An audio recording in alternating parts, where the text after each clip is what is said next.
নমস্কার বন্ধুরা, কেমন আছেন? আশা করি আপনারা প্রত্যেকে সুস্থ ভালো আছেন। তো দেখুন, এখন কিন্তু এখানে আমি নুন, সাদা তেল দিয়ে কিন্তু ভালো করে ময়দা আর 2 কাপ আটা নিয়েছি।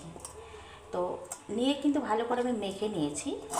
কিছুক্ষণ আমি 10 মিনিটের মতো ঢেকে রেখেছি।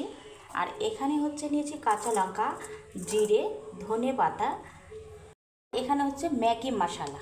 তো ম্যাগি মশলা এগুলো দিয়ে কিন্তু ভালো করে আমি মিশিয়ে নেব। মশলাটা নিয়েছি, এখন ভালো করে আমি মিশিয়ে নেব পুরোটাই।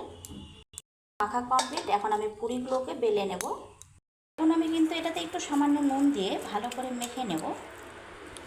আমি পুরিতে পুরটা দিয়ে দিয়েছি, এখন মুড়িয়ে নেব। সাদা তেল দিয়ে দিয়েছি, কিন্তু হাত দিয়ে এখন আমি ভেজে নেব। ভাইরাল পুরি কিন্তু ফুলে ফুলে উঠছে। ভাইরাল পুরি কিন্তু খুব সুন্দরভাবে ফুলে গেছে।